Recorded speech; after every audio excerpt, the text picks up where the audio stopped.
उत्तर प्रदेश उद्योग व्यापार प्रतिनिधि मंडल के प्रांत एवरेस्ट महामंत्री नवीन मक्कड़ ने कहा कि व्यापारियों का हित सर्वोपरि है, जिसके लिए व्यापारियों का हर संभव सहयोग किया जाएगा। इसी संदर्भ में प्रदेश के जीएसटी प्रमुख एस देवराज से लखनऊ में मुलाकात की और इस संदर्भ में उन्हें ज्ञापन भी दिया गया।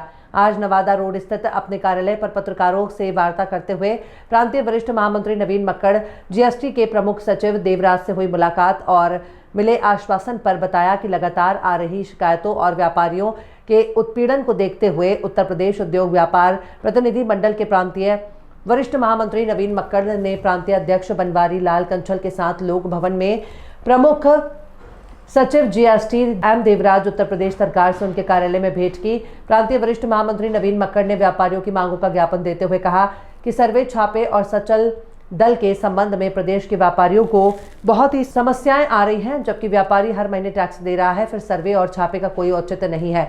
सचल दल के अधिकारी अपने साथ पुलिस बल लेकर जब व्यापारी के यहाँ जाते हैं, सब कुछ सही पाए जाने पर भी पूरे मोहल्ले में और शहर में व्यापारी की बदनामी होती है।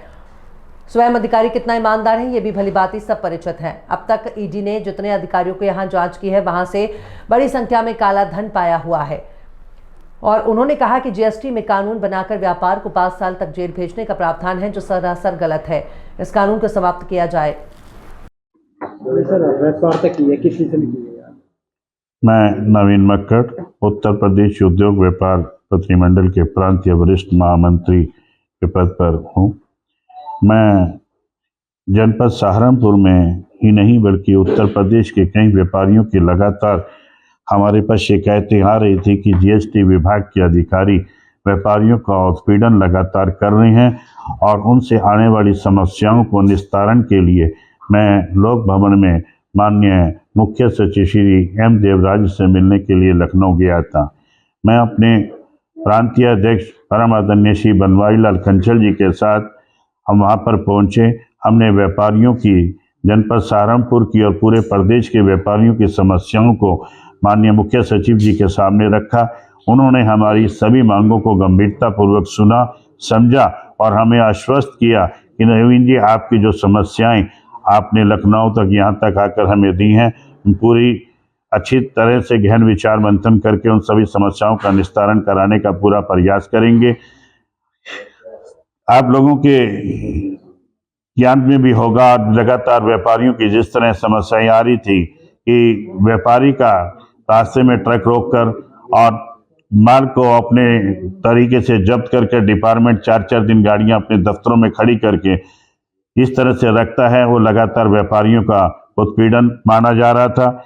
इसी तरह ही हमने जो उनसे आगे मुख्य मांगे रखी थी कि सभी प्रकार के सर्वे, छापों और एसआईवी पे कार्यों को पूरी तरह से निरस्त किया जाए, जांच और छापों में आने वाली पुलिस की व्यवस्था को समाप्त किया जाए। जिस वक्त व्यापारी के यहाँ पर पुलिस डिपार्टमेंट के अधिकारियों के साथ आती है तो एक भय का वातावरण बन जाता है। भय का बनने के बावजूद भी व्यापारियों के समाज के अंदर, मोहल्ले के अंदर, अन्य व्यापारियों के अंदर भी ये ऐसा मैसेज आता है कि व्यापारी ऐसा कौन सा कार्य कर रहा था कि डिपार्टमेंट को अपने साथ पुलिस भी लेकर आनी पड़ी। मैं समझता हूं कि इसको समाप्त किया जाना चाहिए।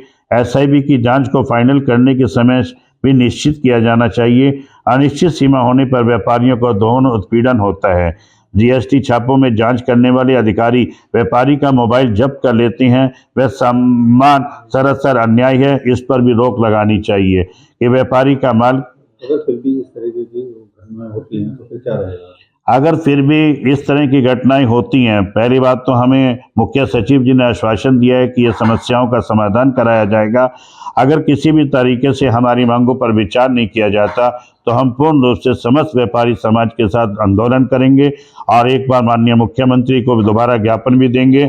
और अगर फिर भी किसी तरीके से हमारी कार्रवाई पर, हमारे जो सुझाव हैं उन पर अमल नहीं लाया जाता तो व्यापार मंडल इसके लिए आंदोलन भी करेगा। सड़कों पर आना पड़ा, सड़कों पर भी आएगा और अपनी मांग को पूर्ण जो तरीके से दिखाकर सरकार को अपने व्यापारी होने की ताकत का एहसास कराएगा।